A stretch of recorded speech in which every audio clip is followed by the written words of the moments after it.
오늘 우리에게 주시는 하나님의 말씀은 사무엘하 3장 17절부터 26절까지의 말씀입니다.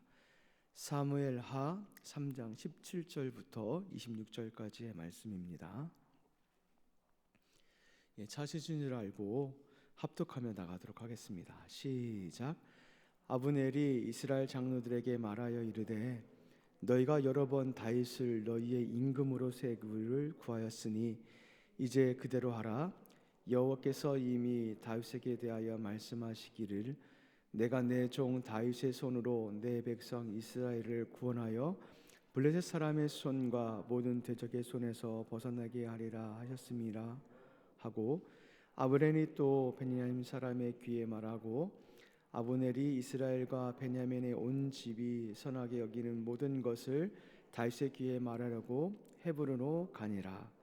아브넬이 부하 20명과 더불어 헤브론에 이르러 다윗에게 나아가니 다윗이 아브넬과 그와 함께한 사람들을 위하여 잔치를 배설하였더라. 아브넬이 다윗에게 말하되 내가 일어나 가서 온 이스라엘 무리를 내 주왕의 앞에 모아 더불어 언약을 맺게 하고 마음에 원하시는 대로 모든 것을 다스리게 하시리이다 하니, 이에 다윗이 아브넬을 보내매 그가 평안히 가니라. 다윗의 신복들과 요압이 적군을 치고 크게 노력한 물건을 가지고 돌아오니 아브넬은 이미 보냄을 받아 평안히 갔고, 다윗과 함께한 요압 및 요압과 함께한 모든 군사가 돌아오매 어떤 사람이 요압에게 말하여 이르되 내리 아들 아브넬이 왕에게 왔더니 왕이 보내매 그가 평안히 갔나이다 하니, 요압이 왕에게 나아가 이르되 어찌하심이니까? 아브넬이 왕에게 나왔거늘 어찌하여 그를 보내 잘 가게 하셨나이까? 왕도 아시려니와 내리 아들 아브넬이 온 것은 왕을 속임이니라. 그가 왕이 출입한 것을 알고 왕이 하시는 모든 것을 알게 합니다 하고, 이에 요압이 다윗에게서 나와 전령들을 보내어 아브넬을 쫓아가게 하였더니 시라 물가에서 그를 데리고 돌아왔으나 다윗은 알지 못하였더라. 아멘. 다윗의 나라는 지속적으로 흥왕을 하죠. 그의 반면에 이스라엘 나라는 분열이 일어납니다. 사울의 첩을 취하는 문제로 인해서 이스라엘의 군사령관인 아브넬과 이스라엘 왕인 이스보셋 사이에 틈이 발생을 하죠. 이 틈을 이용해서 아브넬이 다윗에게 이렇게 마음을 정해버리는 것을 보게 됩니다. 그래서 다윗에게 전령을 보내서 당신과 계약을 맺고 언약을 맺자라고 이야기를 하고 있습니다. 이 제안을 다윗이 받아들이죠. 받아들이면서 뭐라고 이야기하냐면 그 첫 번째 아내였던 그 미갈을 좀 데려고 오라라고 요청을 합니다. 이렇게 미갈을 데려오라고 하는 요청은 지금 아브넬을 시험하고 있고 그가 진실한 사람인가를 보기 위한 그런 시험 방법이었습니다. 이 아브넬이 그 요청대로 미갈을 데리고 오고, 이것으로 인해서 아브넬과 다윗 사이 가운데 믿음을 주고 신뢰를 주는 그런 역할을 되게 됩니다. 오늘 본문은 이 아브넬이 이스라엘 장로들과 베냐민 지파에 가서 설득하는 장면으로 시작을 하고 있는데, 오늘 본문은 세 가지로 구분이 되어집니다. 첫 번째는 17절부터 19절까지로 나눌 수 있고, 그리고 20절부터 24절, 그리고 25절부터 26절로 나눌 수 있습니다. 우리 첫 번째 보면 17절부터 19절을 보면 아브넬이 장로들에게 찾아가서 장로들에게 설득을 하죠. 17절 말씀에 장로들을 모아놓고 뭐라고 이야기를 하고 있냐면, 너희가 여러 번 다윗을 너희의 임금으로 세우기를 구하였으니, 지금 아브넬이 자신의 욕망을 채우기 위해서 이스라엘을 다윗에게 넘기려고 하고 있는데, 오히려 자신의 욕망을 감추고 이것을 누구에게 떠넘기냐면은 이스라엘 장로들에게 떠넘기고 있습니다. 너희가, 장로들이 여러 번 임금을 세우려고 하지 않았느냐라고 이렇게 이야기를 하고 있는 것입니다. 사실 이 말은 맞기도 합니다. 왜냐하면 이스라엘 장로들 중에는 다윗을 임금으로 삼고자 했던 사람이 있었던 것 같습니다. 그럼에도 불구하고 지금 자신의 욕망을 감추고 이스라엘 장로들에게 모든 것을 떠맡기는 것을 볼 수가 있습니다. 뿐만 아니라 아브넬은 이스라엘을 다윗에게 넘김에 있어서 그 정당성에 대해서 하나님을 이렇게 인용을 합니다. 18절 말씀에 보니까 이렇게 말씀을 합니다. 여호와께서 이미 다윗에 대하여 말씀하시기를 내가 내 종 다윗의 손으로 내 백성 이스라엘을 구원하여 블레셋 사람의 손과 모든 대적으로 손에서 벗어나게 하려 하셨습니다. 여호와께서 다윗에게, 여호와께서라는 것을 이용을 하고 있습니다. 사실 이것도 사실이죠. 왜냐하면은 하나님께서는 다윗을 선택하셨고 다윗을 통해서 하나님의 나라를 이끌어가기 원하시기 때문에 그렇습니다. 그런데 문제는 이런 사실이 지금 이스라엘을 넘기고 있는 그런 시점에서 그 하나님을 이용하고 있다는 것이 문제가 됩니다. 사랑하는 여러분, 이 아브넬은 도대체 어떤 자일까요? 아브넬은 계속해서 쭉 살펴보면 자기의 이익과 욕망으로 가득 찼던 사람입니다. 그래서 그 욕망과 그 이익만 있다면 그 무엇이라도 이용하는 사람, 특별히 하나님도 이용하는 사람이었던 것을 볼 수 있습니다. 따라서 그는 하나님의 뜻과는 전혀 상관없는 사람이었고 자신의 뜻을 위해 하나님을 도구로 사용하는 그런 사람이었습니다. 우리는 여기서 다시금 우리 자신을 돌아보고 살펴보았으면 좋겠습니다. 여러분, 저와 여러분은 그 우리 마음 가운데 하나님의 뜻이 이루어지기를 원하는 마음이 있는지 살펴보았으면 좋겠습니다. 아니면은 우리의 뜻이 하나님께 맞춰지는 것보다 하나님께서 우리의 뜻에 맞춰주기를 원하고 있지는 않은가 다시금 살펴보십시오. 여러분, 하나님께서는요 우리를 어떻게 부르셨냐면 하나님의 종으로 부르셨습니다. 하나님의 주인으로 부르신 것이 아니라 종으로 부르셨어요. 종으로 불렀다는 것은 종에 맞는 행동과 사고를 해야 됩니다. 종은 어떤 사람입니까? 자신의 뜻이 있을 수 없는 사람입니다. 자신의 생각이 있을 수 없고 자신의 욕망이 있을 수 없고 자신의 욕심이 있을 수 없는 사람이 바로 종입니다. 따라서 하나님께서 우리에게 그렇게 부르셨다는 사실을 기억하시면서 우리 가운데 끊임없이 솟아나고 있는 개인적인 뜻과 욕망들이 있다면 그것들을 하나님 앞에 내려놓고 하나님께 맡기시며 나가는 여러분 되길 간절히 소망합니다. 아브넬은 이번에는 19절 보니까요 누구를 설득하고 있냐면 베냐민 사람들을 설득을 하고 있습니다. 베냐민 지파는 사울이 출생한 지파였기 때문에 정치적으로도 그렇고 되게 중요한 입지가 있는 지파입니다. 그러나 그 지파 역시도 아브넬이 설득을 하죠.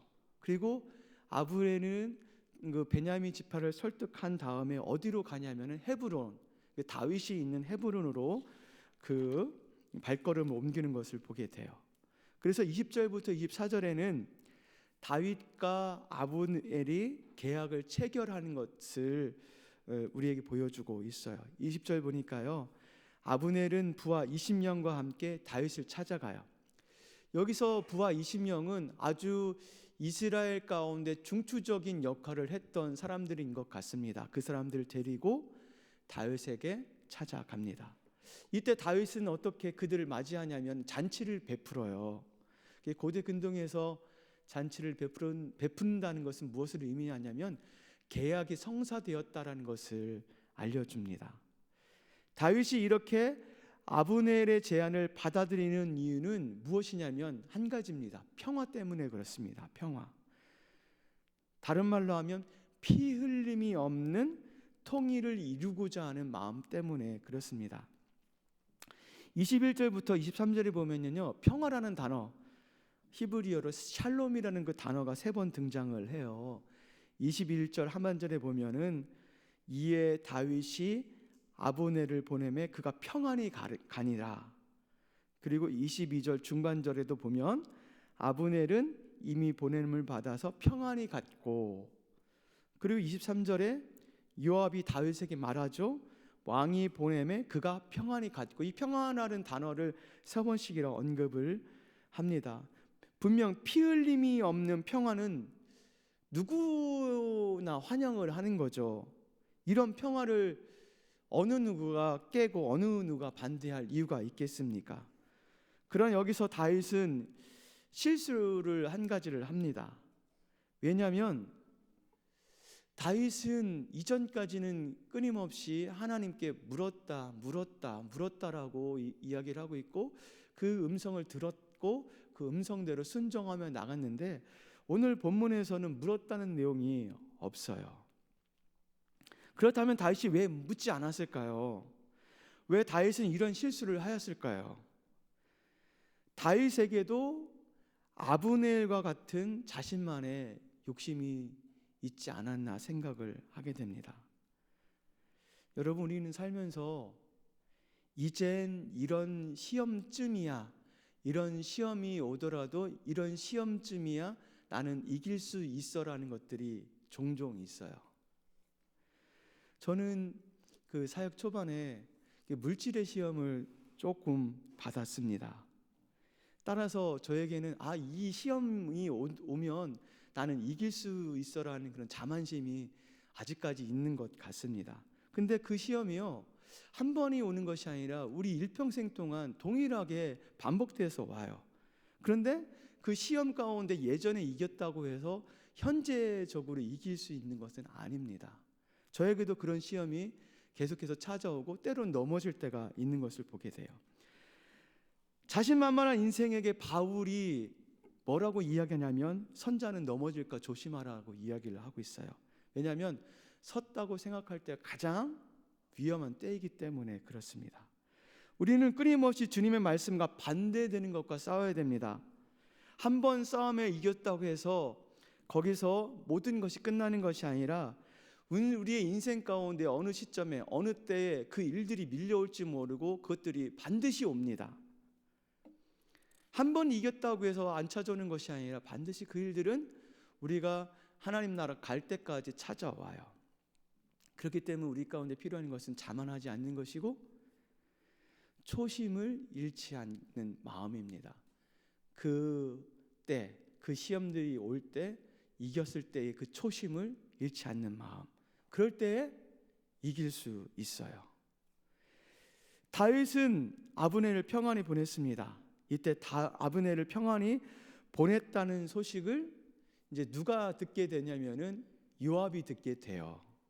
그 요압이 다윗을 찾아와서 23절에 보니까 왜 평안하게 보냈느냐라고 따져요. 그러면서 25절부터 26절엔 요압이 왕을 설득하면서 따지듯이 묻습니다. 뭐라고 이제 이야기를 하냐면, 넬의 아들이 온 것은 왕을 속이는 것이다. 왕이 어떻게 행동하는지 그 출입을 보기 위한 것이다 라고 이렇게 이야기를 합니다. 그리고 나서 26절에 은밀히 다윗도 모르게 아브넬을 데리고 와요. 여기서 또 요압이라는 사람의 또 성품을 볼 수 있고, 요압이 또 어떤 마음을 갖고 있는지를 볼 수가 있습니다. 분명히 요압이 다윗 앞에서 충신인 것을 알고 있습니다. 다윗이 요압을 빼놓고 아브넬과 협상하는 것에 대한 분명한 불만도 있을지도 모르겠습니다. 그러나 요압의 마음에는 어떤 욕심이 있었냐면은, 이 아브넬이라는 사람과 원수지간이에요. 왜냐하면은 자신의 그 동생, 셋째 동생 아세엘을 그 아브넬이 죽였잖아요. 그래서 요압의 마음 가운데 어떤 욕심이 있었냐면, 만나기만 하면은 내가 저 사람을 죽이리라 하는 그런 마음이 있었던 것 같아요. 그래서 다윗 모르게 아브넬을 데리고 왔고, 오늘 본문에는 나와 있지 않지만은 내일 본문에는 이렇게 요압이 아브넬을 죽이는 것을 볼 수가 있어요. 오늘 본문에 세 사람이 나와요. 아브넬이라는 사람이 나오고 다윗이라는 사람도 나오고 요압이라는 사람이 나오는데 한결같이 공통점이 있어요. 그 공통점은 무엇이냐면, 자기의 이익을 위해서 자신의 욕심 때문에 그 일들을 벌리고 있다라는 것을 보여주고 있습니다. 여러분, 우리에게도 끊임없는 욕망이 있죠. 욕심이 있죠. 어떻게 보면 우리 욕심과 욕망을 때로는 이렇게 드러낼 때가 있습니다. 근데 그 욕심과 욕망을 드러낼 때 여러분, 그 욕망과 욕심이 잘 이루어지던가요? 대중으로부터, 타인으로부터 그것들을 잘 이렇게 인정받던가요? 대부분 그렇지 않아요. 사람들은요, 우리가 하나님의 일을 하면서 우리가 욕망을 펼쳐나갈 때 그 사람들도 압니다. 타인도 알고 그것을 인식을 해요. 그러면 그것들이 더 오히려 역효과가 일어나고 오히려 그 일들이 이루어지지 않고 그 일들이 성취되지 않는 것을 우리는 많이 경험을 하고 많이 그것들을 체험을 했습니다. 우리가 교회 안에서 생활할 때 우리 욕심을 끊임없이 버리셔야 돼요. 저도 끊임없는 욕망이 있고 욕심이 있어요. 그러나 하나님께서 분명히 말씀하셨어요. 뭐라고 말씀하셨냐면 복이 있는 사람은 악인의 꾀, 다른 말로 하면 욕심을 따르지 않는데요. 악인들의 길 서지 않는데요. 오만한 자의 자리, 다른 말로 하면 오늘로 말씀하자면 욕심, 욕망의 자리를 앉지 않는데요. 그게 행복한 사람이고 하나님 앞에서 기뻐하는 사람의 모습입니다. 하나님께서는요, 가장 좋은 것을 우리에게 주세요. 우리가 욕심을 부리지 않고 욕망을 부리지 않는다 할지라도, 우리의 뜻이 이루어지지 않는다 할지라도 가장 좋은 때, 가장 좋은 시점에 가장 좋은 것을 주시는 분이신 줄 믿으십시오. 비록 우리의 뜻이 이루어지지 않는다 할지라도 그것을 인정하십시오. 하나님은 가장 선하신 분이십니다. 가장 좋은 것을 주시는 분이십니다. 따라서 우리 가운데 있는 것들을 버리시고 그 하나님께 맡김으로 말미암아 하나님께서 이루어 나가시는 그 일들을 영적인 시선과 눈으로 바라보며 나가시는 여러분과 제가 되길 주님의 이름으로 축원을 드립니다.